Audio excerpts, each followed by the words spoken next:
gala lafeen sun bahee artifishaaliin gala nuti hin dandeenye tuqulan bassaadhanaan jedhe doktor. Isa kanarraa Waaqayyo na oolchee amma nagaa koon jedhe. Galateeffadhaa jira.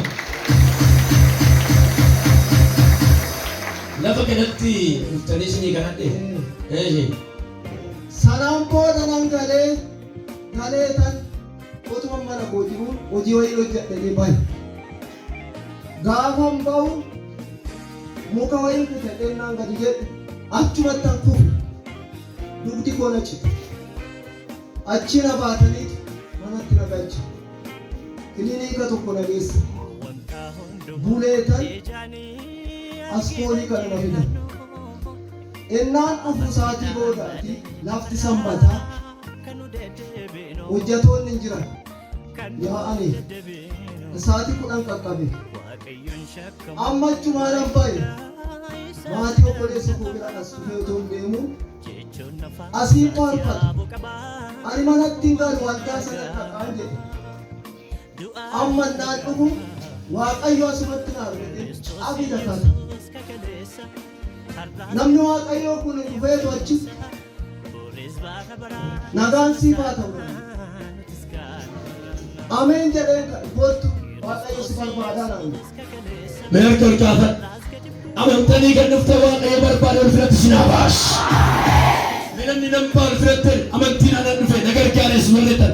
Harka amma ol kaafte kana eebba addunyaa kana akkaati dhaabta abijaa akka jirra taa'eera. Amma sanaan booda maal taate na dhukkubannaan namni kun ennaa asii fayyu warri sin dhukkubu sinis fayyaale. Ameen jedhe gubaa'eenis ameen jedhee nan fayye.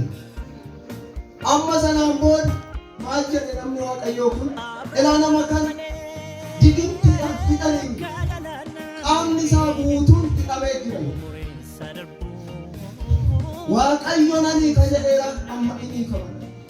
Yeroo sanaa kaasee nan hiikama. Ameen.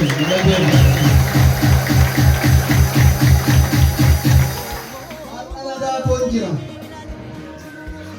Ammas immoo isa sadaffaa waggaadhuma masqala darbeeti. Kaleen koo baay'ee na dhukkuba.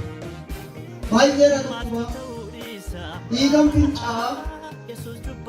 fincaan maddee obsuu hin danda'u. Amman fincaa'utti immoo nan gaggaba. Yeroon fincaa'u nan gaggaba. Dhaabbachuu hin danda'u, obsuu hin danda'u. Dhiigan fincaa'u. Mana yaalaa kana ammas immoo poolisiin dhufu. Marfee lama waraananii qoricha na ajajanii amma achii bahe. Ammas akkuma gaafa sanaa asiin faarfatu galgala. Ani waldaa kanan dhaqaa achittan fayyadee dhufu. Ammas iddoon sana Waaqayyo na harkasumatti jedhee dhaqeechita. Ennaan taa'u ammas namni Waaqayyoo kun dhufe achumatti kaynaan. Harka ol kaafadhaa. Amantanii dhuftan yoo ta'e inni duubaa fuulduratti arguu danda'u, inni karaa hundumaan hojjechuu danda'u saniif hojjetu. Ennaan achi ka'u asitti qoraarsaa kanatti na baasee kalee koo qabi nan qabe. Innis kalee koo qabe. Hafuura natti baafate. Bishaan kana dhuginaan. Namoonni kaleen keessan dhukkubennaa namni kun asii fayyu isinis fayyaan. Dubaa'ee ameen. Yeroo sana fayye. Nan fayyee ennaan alatti bahee fincaan nusuu fincaa'u.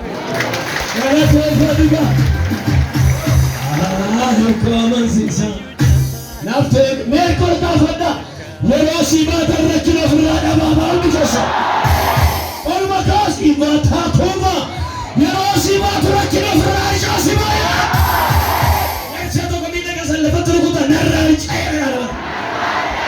Miila amma lafa rukuta kana eebbatti galcheera. Amma sanaan booda nan fayyee kunoo iddasii nagaa koon jiraadha. Kaleen koos nan dhukkubne gaafa mana yaalaa dhaqu kaleen kee baay'ee laaxameera. Madaa guddaatu jira. kanaaf si dhiigamaa jedhanii hidda si ani dhiiga sin argine naxaa boon jiraadha fayyee galata guddaa illee guddaa Yesuusa garaacha kootu na dhukkuba ture akkasumatti isarraas Waaqayyo na fayyise amma nagaa koon jira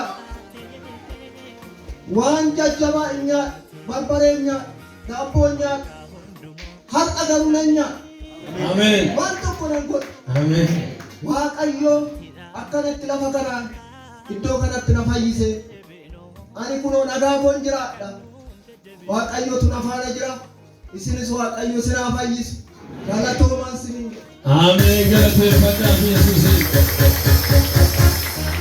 baga Waaqayyo sin gargaare nagaan dhaqaa fayyinni keessan kan bara baraa isiniif haa ta'u